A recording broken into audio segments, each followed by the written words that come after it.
رب العالمین والصلاة والسلام علی سید الانبیاء والمرسلین اما بعد فاعوذ باللہ من الشیطان الرجیم بسم اللہ الرحمن الرحیم۔ الحمدللہ الہادی پروگرام آپ کے سامنے تسلسل سے پیش کیا جا رہا ہے، اور اس کے فارمیٹ کو آپ اچھی طرح سمجھ گئے ہوں گے کہ ہم قرآن عظیم میں بیان کردہ مختلف مضامین پر مشتمل آیات کا انتخاب کرتے ہیں، جو خصوصاً ایک مضمون کے مختلف پہلوؤں کو اجاگر کر رہی ہوتی ہیں، مختلف پہلوؤں پر مشتمل آیات ہوتی ہیں۔ ان کا انتخاب کر کے ان کی تفسیر آپ کی خدمت میں پیش کی جاتی ہے تاکہ قرآن کی مکمل طور پر برکات حاصل ہو سکیں۔ جتنی زیادہ ہو سکتا ہے ہم برکات کو سمیٹتے رہیں۔ الحمدللہ بھی جس ٹاپک پر ہمارا کلام چل رہا ہے وہ نبوت اور رسالت ہے۔ قرآن عظیم نے مختلف مقامات پر نبیوں، رسولوں، نبوت اور رسالت کے بارے میں کلام فرمایا۔ ہم یہی جاننے کی کوشش کر رہے ہیں کہ اللہ تعالیٰ نے قرآن میں اگر نبیوں کا تذکرہ فرمایا ہے تو کس کس پہلو سے ان کا تذکرہ کیا ہے، اور یقینی سی بات ہے کہ ایک عام مسلمان بھی جو تھوڑا سا بھی ذی شعور ہے اس بات کا بآسانی فیصلہ کر سکتا ہے کہ اللہ تبارک و تعالیٰ کی کوئی بات بیکار نہیں ہے۔ اس نے اگر کوئی خبر دی ہے قرآن میں تو ہزارہا اس کے پیچھے مقاصد پوشیدہ ہیں۔ اگر کوئی اس نے حکم دیا ہے تو کوئی بھی حکم اس کی حکمتوں سے خالی نہیں ہے۔ لہٰذا اگر اس نے مثلاً انبیاء علیہم السلام کے بارے میں کچھ خبریں قرآن میں بیان کی ہیں تو ضرور ان کا بھی تو کوئی نہ کوئی مقصد ہوگا۔ تو اسی لیے ہم ان آیات کو آپ کی خدمت میں پیش کر رہے ہیں اور کوشش کر رہے ہیں کہ اس مقصود الہی کو سمجھیں کہ جو ان آیات کے بیان کے پیچھے اپنا ایک عمل اور کردار ادا کر رہا ہے، کہ اگر ہم اس مقصود کو سمجھنے میں کامیاب ہو جائیں اور اس کے تقاضے کے مطابق عمل کریں تو یقیناً بے شمار برکات ہماری طرف متوجہ ہو سکتی ہیں۔ آج بھی ہم انبیاء علیہ السلام پہ مزید کلام کریں گے۔ یہ سورہ مائدہ کی آیت نمبر 99 میں اللہ تبارک و تعالیٰ نے انبیاء علیہ السلام کے متعلق ایک بات کا انکشاف فرمایا کہ نبیوں کا کام اللہ تبارک و تعالیٰ کے پیغام کو قوموں تک پہنچا دینا ہے، منوانا نہیں ہے، انہیں زبردستی پکڑ کر دین کے اوپر ثابت قدم کرنا نہیں ہے۔ لہذا ارشاد ہوتا ہے کہ ما علی الرسول الا البلاغ، نہیں ہے رسول پر مگر پہنچا دینا، یعنی رسول پر لازم نہیں ہے مگر پہنچا دینا۔ اور بامحاورہ بنائیں ترجمہ تو یوں ہوگا کہ رسول پر فقط اللہ تبارک و تعالیٰ کا پیغام لوگوں تک پہنچا دینا ہی لازم ہے، بس کہ وہ پیغام ان تک پہنچا دے، حکمت کے ساتھ، سمجھداری کے ساتھ، اپنے اوپر اس قانون کو، اس حکم کو نافذ کر دینے کے بعد، یعنی اپنے آپ کو عملی طور پہ ایک مثال بنا کر اور اس قانون کو بیان کر کے لوگوں کے اندر تبدیلی کرنے کی کوشش کرنا، تبدیلی پیدا کرنے کی کوشش کرنا، بس اتنا انبیاء علیہ السلام کا کام ہے۔ ان کا کام ہرگز یہ نہیں ہے کہ ان کو مار کر، پیٹ کر، زبردستی کر کے ان کو اسلام میں داخل کیا جائے یا ان کو اللہ کی طرف مائل کیا جائے۔ ہاں یہ ضرور ہے کہ اگر قومیں بگاڑ میں مبتلا ہوں اور اللہ تبارک و تعالیٰ کی طرف سے حکم آئے کہ تلوار کے زور پر کچھ ان کے ساتھ معاملہ کرنا ہے، یعنی قوم بگاڑ کا سبب بن رہی ہے اور وہ نرمی سے نہیں سمجھ رہی، تو پھر ایسی کوئی صورتحال ہو سکتی ہے کہ ان کو اس برائی سے روکنے کے لیے ان کے ساتھ کچھ ایسا معاملہ کیا جائے۔ لیکن یہ جو ایک غلط خیال بعض اوقات گردش پاتا ہے مختلف ذہنوں میں، یا یہ افواہ اڑتی ہے کہ جی اس مذہب اسلام تلوار کے زور پر پھیلا ہے، تو یہ بالکل غلط خیال ہے۔ کوئی تلوار کے زور پر کسی کو کسی دوسرے مذہب میں داخل نہیں کر سکتا ہے۔ اور اللہ تعالیٰ خود جب قرآن میں فرما رہا ہے کہ انبیاء علیہ السلام کا کام فقط اللہ کا پیغام پہنچا دینا ہے، یہ نہیں کہ اس پیغام کو پہنچا کے تلوار اٹھا کے رکھنا کہ آپ مانتے ہو یا نہیں مانتے ہو، بلکہ اگر آپ دیکھیے تاریخ اٹھا کر دیکھ لیں، نبی کریم صلی اللہ علیہ وسلم جب صحابہ کرام کو کسی مقام پر بھیجا کرتے تھے کوئی جنگ وغیرہ کے لیے، تو آپ ارشاد فرمایا کرتے تھے کہ سب سے پہلے دور سے سننا، اگر اس بستی میں اذان کی آواز آ رہی ہو تو اس پر حملہ مت کرنا، اور اگر ایسا معاملہ نہ ہو تو پھر اس کا محاصرہ کر لینا، اس کو گھیر لینا، اور سب سے پہلے ان کے سامنے دعوت اسلام پیش کرنا۔ اگر وہ قبول کر لیں تو ٹھیک، اگر قبول نہ کریں تو پھر ان کو اپنے ماتحت آنے کی دعوت دینا کہ تم ذمی کافر بن جاؤ، یعنی ٹیکس دو، اپنے اس میں یہاں پر رہنے کا ٹیکس دو باقاعدہ، اور حکومت اسلامی قائم ہوگی جو تمہیں تحفظ فراہم کرے گی۔ تم کافر ٹھیک ہے، تمہاری مرضی ہے، تمہیں کوئی رکاوٹ نہیں ہوگی، روک ٹوک نہیں ہوگی، تم اپنی عبادات آزادانہ طور پہ کر سکو گے، لیکن یہاں پہ جو قوانین عدل و انصاف کے نافذ ہوں گے وہ اسلام کے ہوں گے۔ اگر وہ اس بات پر بھی متفق نہ ہوں تو پھر ان سے جنگ کرنا، اور اس میں بھی ان کے بچوں کو، کمزوروں کو، بوڑھوں کو، عورتوں پر حملہ مت کرنا۔ اب دیکھیے اتنی نرمی، اگر تلوار کے زور پر مسلمان کرنا مقصود ہوتا تو سرکار فرماتے کہ دعوت اسلام پیش کرنا، مانے ٹھیک، نہیں مانا تو گردن اڑا دینا، نہیں، بلکہ اصل مقصود یہ نظر آتا ہے کہ جب نبی کریم صلی اللہ علیہ وسلم صحابہ کرام کو کہیں بھیجتے تھے تو آپ کا مطمع نظر تھا اسلامی قوانین کا نفاذ، چاہے وہ مسلمان ہونے کے بعد اس کو اپنی ذات پر اور ملک پہ نافذ کرنے کے لیے تیار ہو جائیں یا کافر رہتے ہوئے ان قوانین کے تابع آ جائیں، اصل قانون اسلام کا نفاذ مقصود تھا۔ میرا رہنما کوئی اور ہے۔ اور قانون اسلام آپ دیکھیے کہ بڑا ہی معتدل قانون ہے۔ آج یورپ کنٹریز میں اگر آپ قانون کی جھلک دیکھیں گے تو صرف مذہب اسلام کے قانون کی آپ کو جھلک نظر آئے گی، جو ہمارا اصل میں قانون تھا حقیقتاً۔ اور یہ بڑی شرمندگی کے ساتھ یہ بات کہنی پڑتی ہے کہ مسلمان اسی قانون کو بوجھ سمجھ رہا ہے اور اسے اپنانے کے لیے تیار نہیں۔ ان لوگوں نے ہمارے مذہب اسلام کے قوانین کو اپنا کر آج معاشرے میں عزت بھی پالی، کرپشن سے رہائی بھی ان کو حاصل ہوئی، قوم بھی معتدل مزاج ہو گئی، اور ملک سے گندگی اور برائیوں کا خاتمہ بھی ہو گیا۔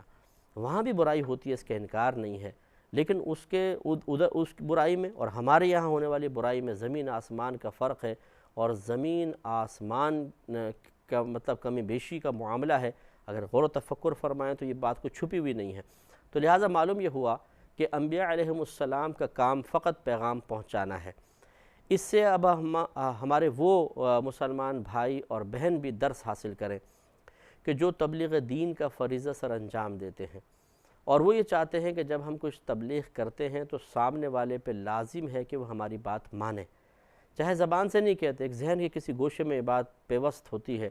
اور جب سامنے والا ان کی بات نہیں مانتا تو کبھی تو غصے میں آ جاتے ہیں، ایک دم جلال میں آ کر اس کو ڈانٹتے ہیں، ڈپٹتے ہیں، تم ہماری بات نہیں مان رہے ہو تو ہم تمہیں قرآن سنا رہے ہیں، تمہیں حدیث سنا رہے ہیں، تم جہنم میں جاؤ گے، بدبخت ہو تم لوگ اگر ہماری بات نہیں مانو گے۔ اور کبھی ایسا ہوتا ہے کہ قطع تعلق کر لیتے ہیں کہ نہیں یہ ہماری بات نہیں مان رہا تو ہم اس سے قطع تعلق، اور مقصود یہ ہوتا ہے کہ یہ بات ہماری مانے، یعنی زبردستی ہم چاہتے ہیں، منوانا چاہتے ہیں، مسلط کرنا چاہتے ہیں۔ یہ طریقہ غیر مناسب ہے۔ انبیاء علیہم السلام کا کام جب خود اللہ تعالیٰ بیان فرما رہا ہے، جو ہم سے زیادہ تبلیغ دین کا فریضے کی اہمیت کو سمجھتے ہیں، ہم سے زیادہ اس منصب کی قدر کرنے والے ہیں، وہ ہم سے زیادہ تبلیغ دین کے اثرات کو مرتب کرنے والے ہیں، لیکن ان کے بارے میں اللہ تعالیٰ فرما رہا ہے کہ ان کا کام ہے فقط بات کو پہنچا دینا، منوانا نہیں۔ تو لہٰذا ہمارا کام بھی یہ ہے کہ ہم تبلیغ دین کریں اور یہ نہ دیکھیں کہ کون ہماری بات مان رہا ہے کون نہیں مان رہا، یعنی اس اعتبار سے کہ اگر مانے تو میں تبلیغ کروں اور نہ مانے تو چھوڑ دوں، نہیں، یہ اس بات کو بنیاد نہ بنائیں۔ کوئی مانتا ہے نور علی نور ہے، تبلیغ کا ثواب بھی ملے گا، وہ بات مان لے گا تو جتنے نیک عمل کرے گا ثواب جاریہ۔ اگر کوئی شخص نہیں مانتا ہے تب بھی آپ تبلیغ کا فریضہ سر انجام دیتے رہیں کہ کم از کم آپ کو تبلیغ کا ثواب تو ملا۔ اب اگر وہ نہیں مانتا ہے، یہ اس کی بدبختی تھی، تو چلو ثواب جاریہ نہ بن سکا لیکن تبلیغ دین تو ہو رہی ہے نا۔ اور پھر یہ بھی ہو سکتا ہے کہ ایک شخص یا 2-3 مثالیں آپ کے سامنے آئیں کہ یار یہ میری بات نہیں مان رہا، یہ نہیں مان رہا، یہ نہیں مان رہا۔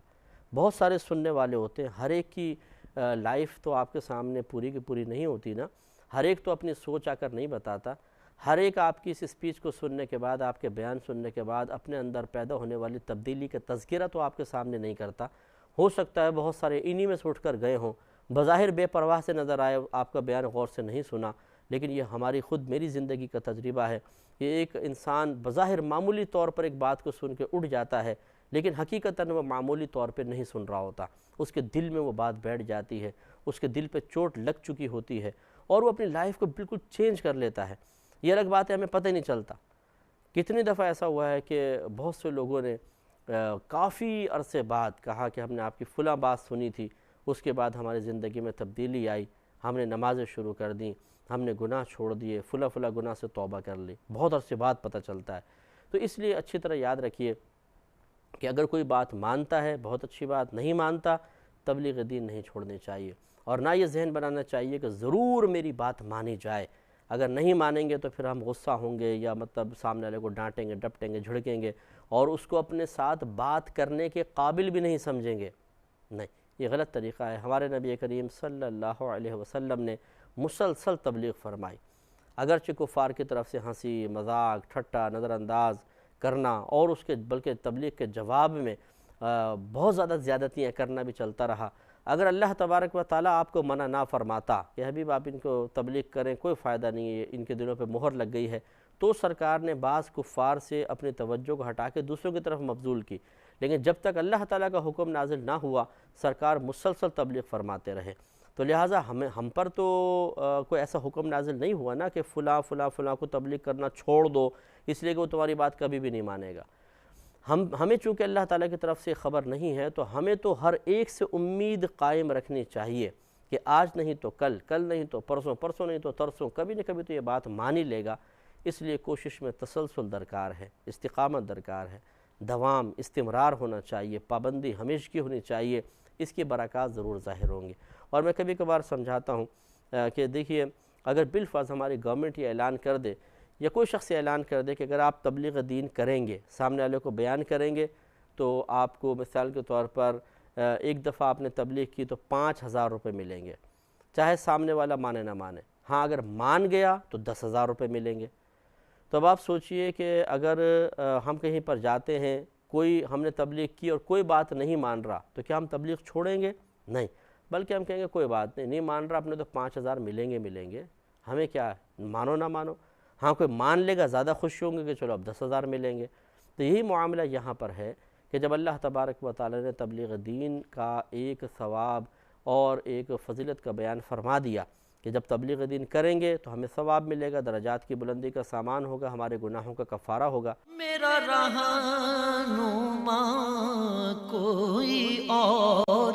ہے۔ اب اگر کوئی سامنے والا مان لیتا ہے تو مزید ثواب جاریہ، نہیں مانتا تو یہ انعام تو ملیں گے، تو پھر ہم ان انعامات کو کیوں چھوڑیں؟ اگر سامنے والا بات نہیں مانتا اور میں کہوں کہ جی میں تبلیغ نہیں کرتا ہوں، اس کا کیا نقصان؟ وہ تو ویسے ہی نہیں مان رہا، نقصان تو ہمارا ہی ہوگا۔ تو ایک شخص کے نہ ماننے کی بنا پر، ایک شخص کے غلط کام کی بنا پر ہم ایک اچھے کام کو کیوں چھوڑیں؟ اس لیے کبھی بھی تبلیغ دین، کبھی بھی نیکی کا حکم کرنا، برائی سے روکنا، ترک نہیں کرنا چاہیے، ہمت مجتمع رکھنی چاہیے،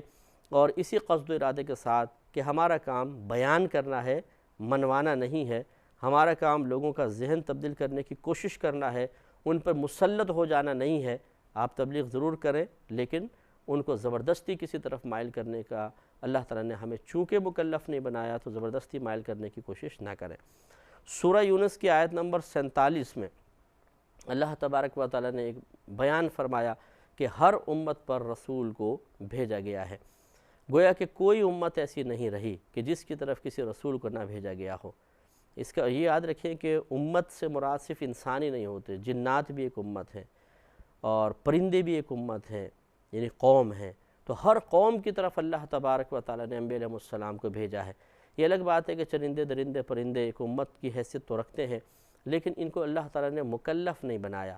لیکن یہ ضرور ہے کہ ہر جاندار نبی کو پہچانتا ہے، ہر جاندار پہچانتا ہے۔ اور ہاں یہ ہے کہ انسان اور جنات ایسے ہیں کہ جو بسا اوقات نبی کو نہیں پہچان پاتے ہیں اور انکار کر دیتے ہیں۔ تو ہاں مکلف جو بنایا ہے وہ فرشتے بھی مکلف ہیں لیکن معصوم مخلوق ہیں۔ باقی انسان اور جنات ان کو معصوم نہیں بنایا گیا۔ ہم دونوں کے ساتھ نفس بھی ہیں، ہمارے ساتھ جو ہیں تقاضائے بشری بھی ہیں اور عقل بھی اللہ نے عطا فرمائی ہے۔ تو جنات اور انسان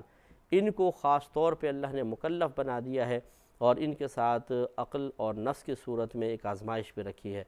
اب جنات میں بھی یقینی سی بات ہے، دیکھیں اگر کوئی مسلمان جن ہو جاتا ہے اسے بھی بہکانے والا کوئی نہ کوئی دوسرا جن تو ہوگا۔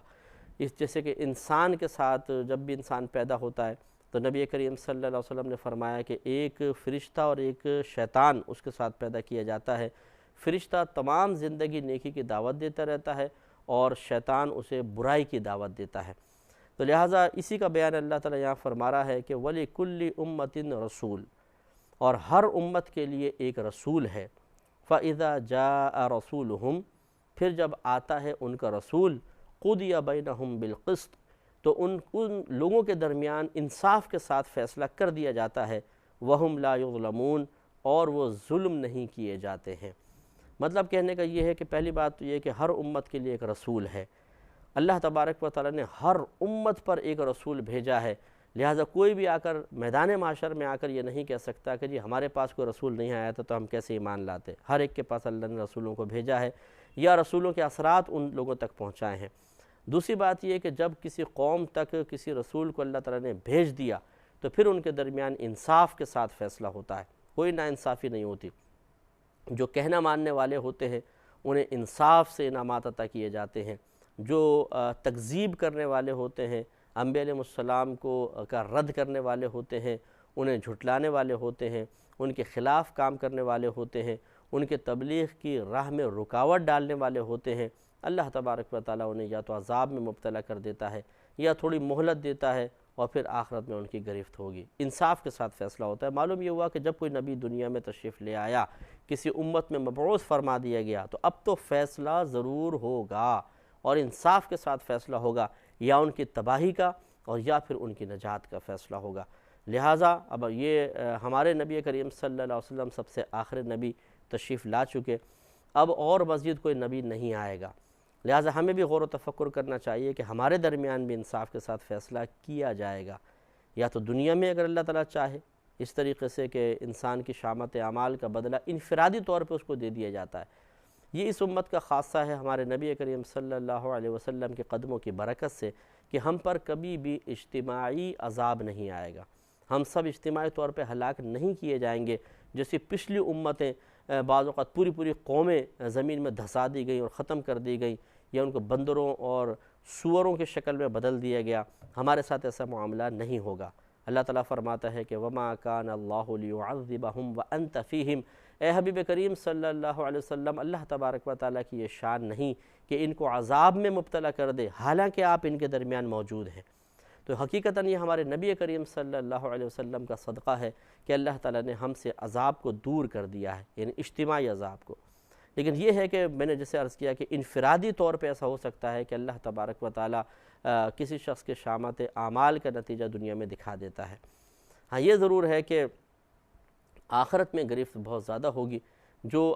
ہمارے نبی کریم صلی اللہ علیہ وسلم پر ایمان ہی نہیں لائے وہ تو کبھی نجات پا ہی نہیں سکتے، ہمیشہ جہنم میں جائیں گے۔ لیکن جو ایمان لانے کے بعد پھر اطاعت کی طرف کامل طور پر مائل نہ ہو سکے، ان کا معاملہ اللہ تعالیٰ کے سپرد ہے، اگر چاہے تو بخش دے، اگر چاہے تو گرفت فرمائے۔ اور ایسا ہوگا کہ بہت سے تو بغیر حساب و کتاب کے نجات پا جائیں گے، بہت سے ایسے ہوں گے جن سے حساب ہوگا لیکن اللہ تبارک و تعالیٰ درگزر فرما دے گا۔ کچھ ایسے بھی ہوں گے جن کی گرفت فرما لے گا، ان کو جہنم میں ڈال دیا جائے گا اور ایک عرصے تک وہ جہنم کا عذاب برداشت کریں گے، پھر اللہ تبارک و تعالیٰ ان کو باہر نکال لے گا۔ تو اس لیے ہمارے درمیان بھی چونکہ نبی کریم صلی اللہ علیہ وسلم تشریف لا چکے ہیں اور فیصلہ یہ ہے کہ جب نبی کو کسی قوم میں مبعوث فرمایا جاتا ہے تو ان کے درمیان انصاف کے ساتھ فیصلہ ہوتا ہے۔ ہمیں بھی سوچنا چاہیے کہ ہمارے ساتھ کون سا فیصلہ ہوگا۔ اللہ تعالیٰ سوچنے کی توفیق عطا فرمائے، آمین۔ وآخر دعوانا